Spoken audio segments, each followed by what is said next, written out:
First நான் வந்து I'm the brother of S Senthilkumar. இப்போ வந்து டோனர் ஃபேமிலியை தேங்க் பண்ணிக்கிறேன். தங்கச்சிக்கு ஆர்கன் கொடுத்து ஒரு டோனர் ஃபேமிலியை. அப்புறம் தமிழ்நாடு கவர்மெண்ட் டிரான்ஸ்பிளான்ட் அத்தாரிட்டியை வந்து நான் எனக்கு ரொம்ப பட்டிருக்கேன். உங்களுக்கு இந்த மாதிரியான ஒரு என் தங்கச்சிக்கு ஆர்கன் கிடைச்ச நல்லபடியா அவங்க ரெக்கவர். ஆக்சுவலா என் தங்கச்சி வந்து ரொம்ப கஷ்டப்பட்டாங்க. அதாவது ஆரியா அசோசியேட்டட் வித் ஐஎல்டி அந்த டிசீஸ் வந்து 2 லிட்டர்ஸ்ல இருந்து 15 லிட்டர்ஸ் வரைக்கும் இன்க்ரீஸ் ஆயிடுச்சு படிப்படியா.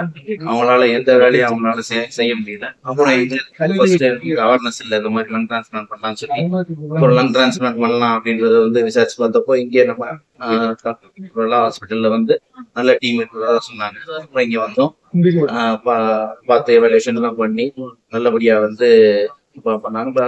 இந்த மெயின் டைம் நிறைய இன்ஃபெக்ஷன்ஸ் வந்தது. அதுக்கப்புறம் அவங்கள சரி பண்ணிட்டே இருந்தோம். அப்புறம் கிட்டத்தட்ட லாஸ்ட் டைம்ல இன்ஃபெக்ஷன் ஆகும்போது வந்து ஒன்றும் சரி பண்ண முடியல.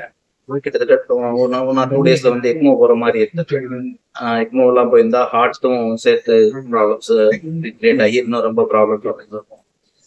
அந்த அளவுக்கு இல்லாம இடையிலேயே வந்து நல்லபடியா துபாயில கீழே லங் கிடைச்சது, ஆர்கன் கிடைச்சதுனால சர்ஜரி பண்ணி அந்த டீம் போஸ்ட் ஆஃப் டீமும் வந்து ரொம்ப நல்லா பார்த்து ஹாஸ்பிட்டலும் ரொம்ப கிளீன் அண்ட் ஹைஜீனிக்.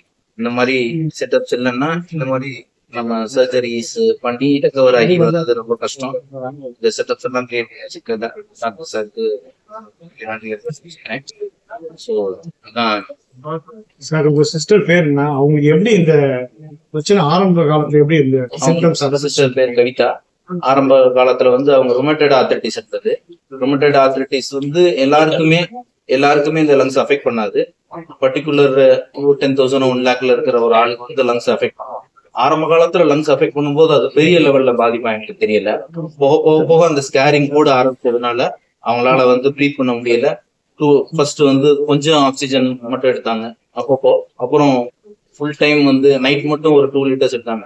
அப்புறம் ஃபுல் டைம் 2 லிட்டர்ஸ், அப்புறம் 5 லிட்டர்ஸ், 7 லிட்டர்ஸ். இந்த மாதிரி எங்களுக்கு அவேர்னஸ் இல்லாததுனால கிட்டத்தட்ட வந்து இது ஒரு 10 இயர்ஸா வந்து ஆக்சிஜன் இல்லாம இருந்தாங்க, ஆக்சிஜன் சப்போர்ட் இல்லாம. லாஸ்ட் 5 இயர்ஸ் 2020ல இருந்து 25 வரைக்கும் ஆக்சிஜன் சப்போர்ட்டோட தான் இருந்தாங்க. அதுவும் 2 லிட்டர்ஸ் to 15 லிட்டர்ஸ் படிப்படியா கூடிடுச்சு. அது கூடினது யாரும் நாங்க எதிர்பார்க்கவே இல்லை. 5 லிட்டர்ஸ்ல கிட்டத்தட்ட 3 years 4 years இருந்தது. இந்த 5 லிட்டர்ஸ்ல இருந்து 15 லிட்டர்ஸ் வர்றது ஒரு 6 monthsல நடந்துச்சு. 15 லிட்டர்ஸ்க்கு மேல இங்கேயே வந்தப்போ எங்களால வந்து ஹாஸ்பிட்டல் விட்டு மூவ் பண்ணவே முடியல. அவ்வளவு தூரத்துக்கு வந்து மோசமான சூழ்நிலை இருந்துச்சு. பட் அது எல்லாத்தையுமே சரி பண்ணி லங்ஸ் டிரான்ஸ்பிளான்ட் பண்ணப்பறம் இப்போ ஃப்ரீயா ப்ரீத்திங், எந்த விதமான ஆக்சிஜன் சப்போர்ட்ஸும் இல்லாம அவங்களால ஃப்ரீயா ப்ரீத் பண்ண முடியுது. அதை பார்க்கவே எங்களுக்கே சந்தோஷம்.